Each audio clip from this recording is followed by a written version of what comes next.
everybody, Pastor Randy here. Great to be with you as always, right here making it simple as we're looking at this lesson called But to Save. Now, we've been diving into this for the last couple of days.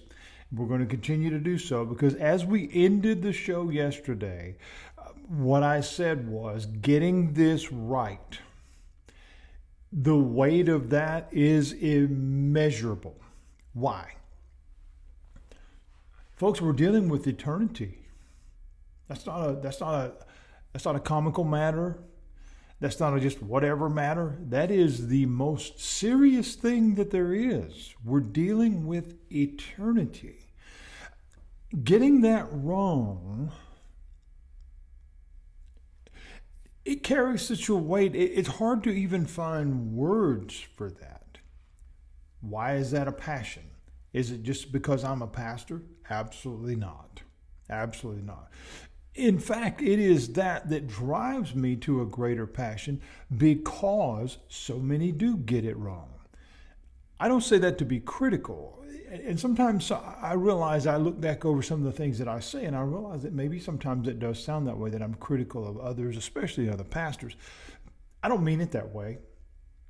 But it is bothersome to me that within the industry, and let's just be real, it has become one, many try to stand out, shock value, or are so dogmatic in one position over the other, that really the heart of the message gets lost because it becomes about an agenda or an identity of, I want my brand to stand out. Well, we all want to be recognized. That's just part of human nature. But what are we being recognized for? Understanding what we talked about yesterday, when it said God did not send his son. And then we stopped there and we looked at the importance of that word, because we have to go back to John 3:16 in order to see the impact of 3:17. But then 17 shows us why 16 matters. They both go together. And we're not talking about a theology lesson here. We're not talking about going to Bible college. No, we're looking at the importance of words and how they're used. That's true in our everyday speech. But think about it. One and only Son. That means there's not another. That means there's not a duplicate or a replica. Getting the impact of this clearly understood is so important. We don't have to just, or don't need to just offer an idea or a possible understanding about spiritual matters. What we find is clarity in that statement. See, Jesus was making it clear in this conversation that he was having with Nicodemus, because we have to understand, we have to go back to the first verse of this chapter, John chapter 3. Who is Jesus talking to? He's talking to Nicodemus. But they're having a conversation, okay, which ultimately would be a grand lesson, but the conversation is what allows for the lesson to be taught. You see, how we talk to each other, the moments of pause and the moments of the willing to listen and teaching moments and understand, all that matters. If one is only being talked to rather than listen to, well, that might not always work. Nicodemus had questions. Jesus answered them. That hasn't changed. And the thing is, Jesus didn't answer with these long, drawn-out, ridiculous answers and with opinions. No, he just said it very, very clear. And what we find is to Nicodemus and to everyone who will read these words right now, God is serious about salvation, and it's been offered to everyone who desires it. There's really no blurry here. It's very, very clear if you understand what he's saying. Let's go back to the verse. For God, there again, that's direct. Clearly the source of not only the information that is coming, but the action that has preceded that. come forth from that. For God did not send. There's no mistake in this mission. None. It's very clear. He knew exactly what he was doing. For God did not send his son. Once again, full commitment. Didn't ask anybody else to do it. The reason that I teach in the way that I do, again, I want not only a clear understanding of the words, but what do they mean? All right? Not so someone, because I'm not a Bible expert. We're talking about the lesson of the story. For God did not send his son into the world. What is that? Creation. That's it.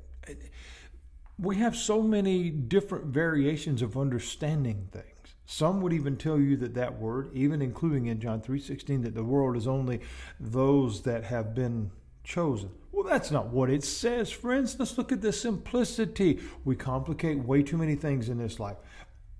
Did not send his son into the world, creation. Everything and everyone that exists sinned. That word is very simple. That's an instruction. What does it mean? Go. Go. I mean, that's not hard. Jesus gives that same instruction in the Great Commission. Go into all nations.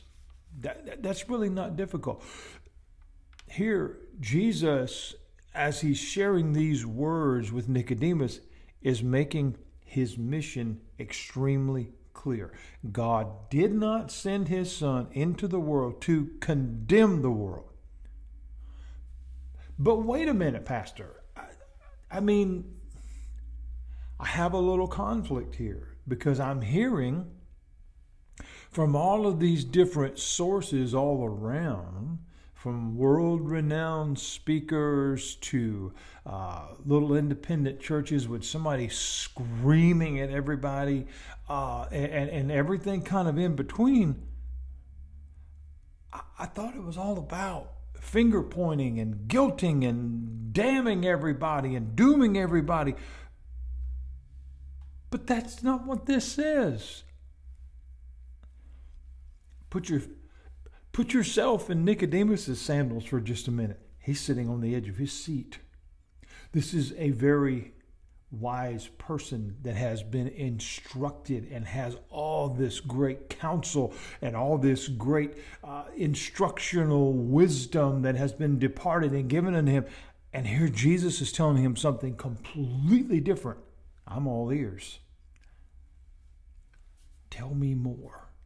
I want to know more. That's exactly how all of us should be affected by this. Not that I'm ready to just toss in the towel or I'm ready to just accept everything that I've been told. No, look deeper. Look deeper. That's how we learn. Tell me more. What was God's intent? What was the desire that was given through this? What did he mean? Why did he send his one and only son? Why? What difference does it make?